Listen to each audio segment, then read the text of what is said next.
20 and 28.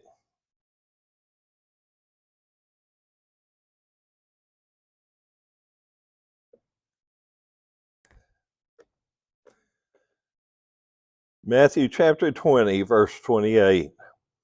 Even as the Son of Man came not to be served, but to serve, and to give his life a ransom for many.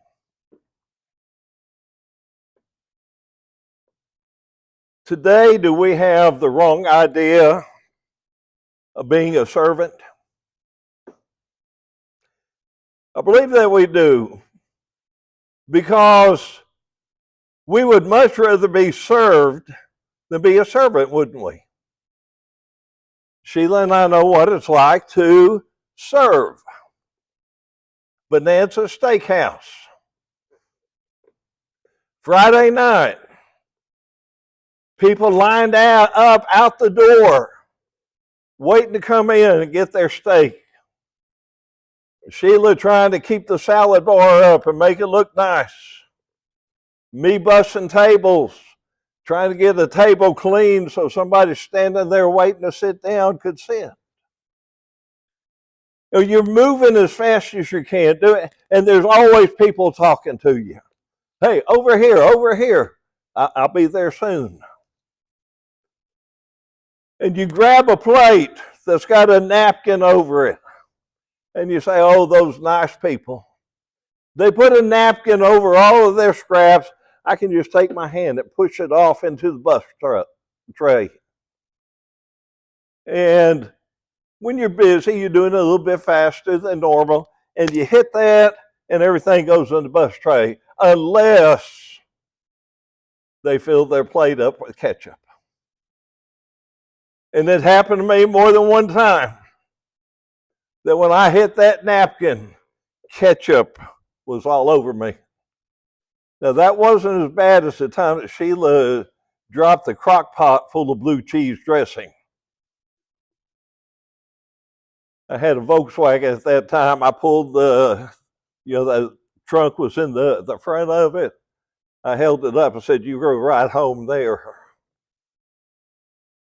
Now, I didn't make her ride home there. I let her stand on the bumper in the back. But when we think of servants, isn't that what we think about? Somebody who is told and ordered to do things. Why did we do it? Why did we put up with that? Because we had bills to pay. We were still college students. We had to survive. And Bonanza Steakhouse helped us out. I don't know if there's any of those steakhouses left. I think they all may be gone now. But I was thankful it was there at that time. To be a servant. To do dutiful work for a boss. For somebody that's paying you. My mother used to always tell me, from the time I was knee-high to a grasshopper, when you work for somebody, you do the very best job you can do. Because a job worth doing is worth doing right. And I brought my boys up that way. And I still talk to my grandchildren about it. They're not old enough to go out and work yet, but they still have work around the house that they have to do. If you start out doing it young, it's not work to you anymore. But again, we live in a society today that don't want to serve, don't want to do for others. All they care about is themselves. What did that scripture that we started reading, what did it say? You remember? Christ came not to be served, but to do what? To serve. Are we any better than Christ? No, we're not. He's a whole lot better than we are. But what was he willing to do? He was willing to be a servant. He served God. He served mankind. He served everyone. That's why we took these two emblems just a few moments ago, to remember what a servant he was in giving his life for us. When we look at being a servant, there's 5 things that we need to know about being a servant. First of all, we need to remember that a servant shows humility. A servant is meek. Just because a servant is humble, just because he's meek, don't mean he's weak. Because it takes strength to be a servant. To be a servant, I need to look and I need to open my eyes and I need to see a need. And when I see the need, I have to have compassion. What is compassion? Some people say, well, it's having pity on people, having mercy on people. No, it's seeing a need that people have.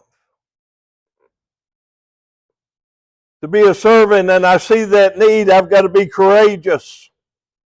Courageous enough to help supply that need. Why? Because number 5, it's my responsibility as a servant to help people. In your life, in my life, do we live as Christ did? Who could be any more humble than Christ? In Hebrews chapter 2 and verse 7, Christ became a little bit lower than the angels. You know, if we look at that whole section there of Hebrews chapter 2, verses 5, 6, and 7, I believe it is, you read there about him being a little bit lower than an angel. That's a direct quote out of Psalms chapter 8, verses 5, 6, and 7.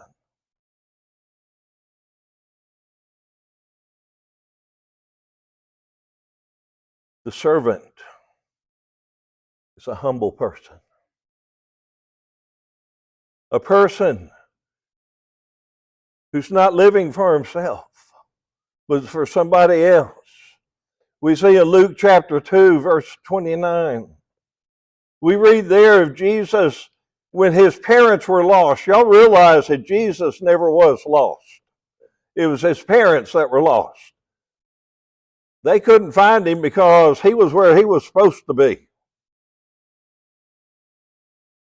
Where was he? He was in the temple teaching the church rulers. Could you just see Mary when she walked in there? Probably didn't walk in there, probably came running in there. They're running in and grabbing Jesus and saying, "What do you mean? Why didn't you stay with us?" He looked up with a little smile on his face, probably. "Don't you know I need to be about my Father's business?" It wasn't his life. It was his Father's life. He became a little bit lower than the angels because of his humility for you and for me. Did he deserve to die for me? No. If he did, he wouldn't be serving me, did he? Or would he? I didn't deserve for him to die for me.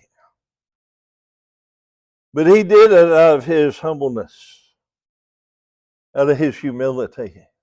He did it out of his love for mankind. For all those who had ever lived, all those who were living, and all those who would live. He did it because he loved us. Isn't it great to know that somebody loves you? Do you like to hear the words, "I love you"? I like to hear them. I like to say them. And when I say them, I mean them. Greater love has no one than this, and to lay down his life for his friends. And you are my friends if you do whatsoever I command you to do. Jesus loved us. He gave himself, even though he didn't deserve what he got. We did. But he did it for us because he humbled himself. He humbled himself as he looked down upon earth. He and God, I assume, had a talk, where God probably said, son, this is what we've been waiting for. It's time for you to go down and live with these people. Look at the sinful lives that people are living. We need some way for them to be forgiven of their sins. Jesus saw that need. He saw that need. He was allowed to come to this earth, be born of a woman, just like each of us were. Born in a manger or a stable. Some of us may have been born at home, but the majority was born in a hospital. In a hospital where everything was clean and kosher. But he was born out with the horses and the cows and the pigs. Oh, could you imagine somebody doing that today? They keep that baby in there for 2 years trying to make sure it wasn't diseased with something.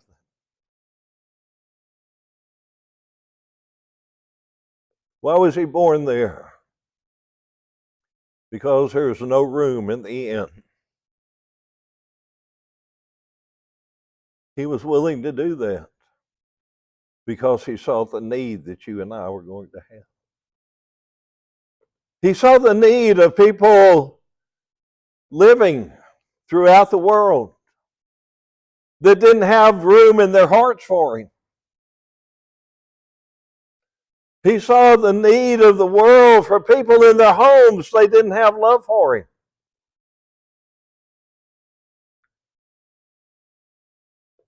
He realized, Romans 3:23, for all have sinned and fallen short of the glory of God. And he came to this earth.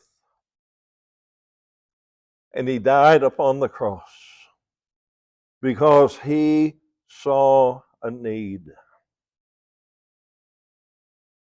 He saw a need that you were going to have. And he saw a need that I was going to have.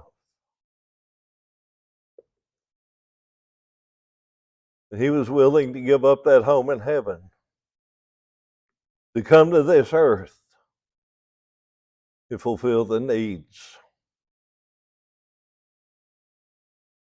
Why did he see the need? And what did he do when he saw the need? He had compassion. What's compassion? What's compassion? You're driving down the road. There's somebody sitting on the side with a flat tire. Is that compassion? No. You see somebody sitting on the side of the road with their hood up and smoke coming from underneath the hood, and you say, those poor people, is that compassion? No. My parents showed compassion for a man one day. I was probably 10 or 11 years old. We were coming home from church Wednesday night. There was a man on the side of the road. My dad pulled over. Said, you need some help? The man said, I ran out of gas. Well, Dad said, come on, get in the car. I'll take you to get gas. My 3 brothers were with us, Mom and Dad. He didn't think, oh, I can't pick this guy up, that something bad may happen to us. He picked the guy up, took him to a gas station, dropped us off at home, and took the man back to his car. Made sure that the car started. The man said, "Thank you." Dad said, "You're welcome," and came home. He had compassion. Compassion is not only seeing the need, but fulfilling the need. Jesus saw the need of a lot of people, didn't he? He saw the need of people who were blind. He saw the need of people who had leprosy. He saw the need of people who couldn't walk, who were lame. What did he do? He didn't just walk by and say, "You poor people." They would ask him to heal them. And he did. He did. He had compassion on the people. Was it always easy? Sometimes it took courage. I talked about my parents and picking up the man who'd run out of gas. Today's world is not the world of the 1960s. I agree there's danger, especially somebody by themselves, young lady, young man. I've heard of too many of them being killed by the people who they were having compassion on. But we can still help. We can still help. Can I call you a tow truck? You know, some people today may not still have cell phones. It used to be you had more people that did not have cell phones than had. And today, there's hardly anyone that has a landline anymore. Everybody has cell phones.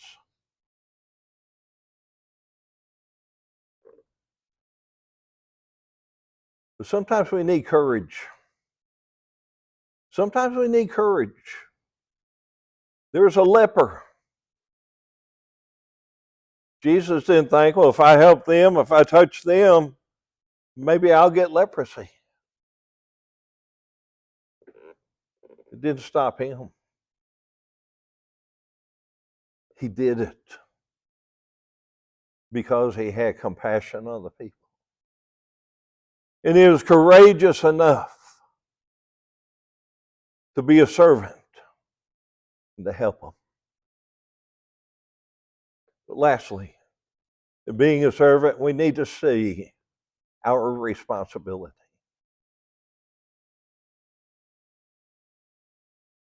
Jesus knew what he could do. And Jesus knew that he had the responsibility to do it. That's why he left heaven, to come down and to die on the cross.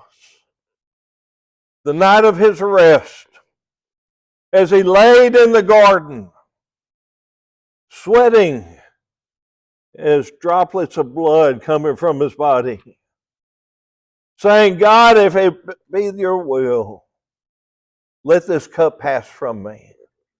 But not my will, but thine be done." That was courageous, wasn't it? And that was understanding the responsibility that he had in his coming to this earth. Then you think about the beating that he took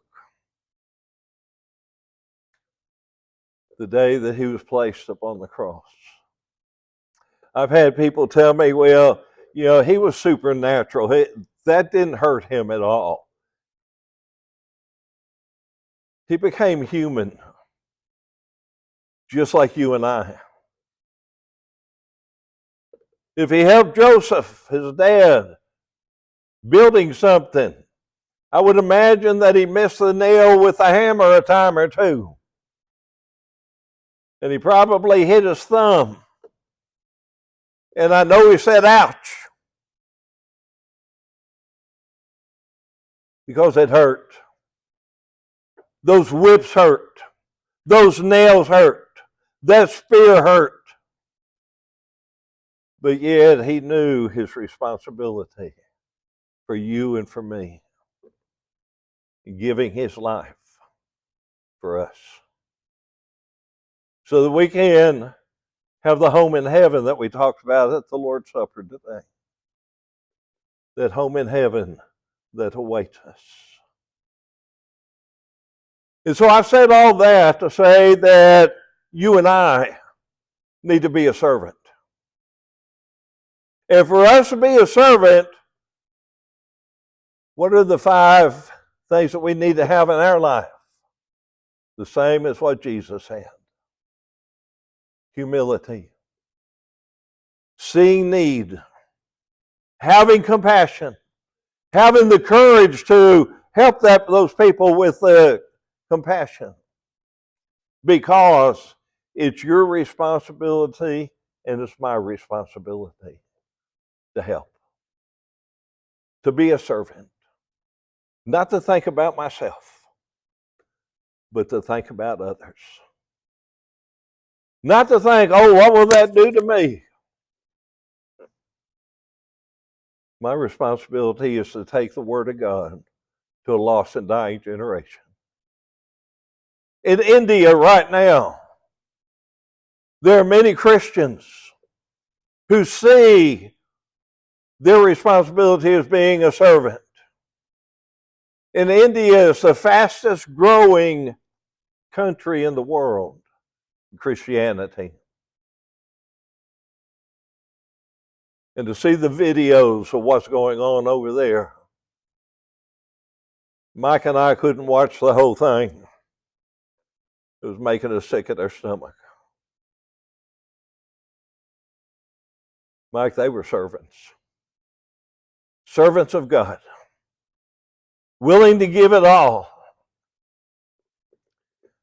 Are we that kind of servant? You and I today, are we a servant like Jesus was? Jesus was the one who should sit at the table and who should have been brought the meals. And if he wanted to fill that plate up with ketchup, he had every right to. But he didn't. He cleaned that plate and left it there for me to pick up, to take in the back and wash it. May we be the servant that Christ was. May we live our life for the lost and the dying of the world, to take them the gospel, to give them the hope of heaven. Yes, that's your job and it's my job. Are we willing to do it?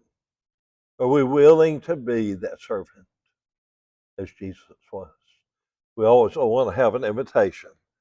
We're going to do so at this time. If anyone needs to respond, do so as we stand and as we sing.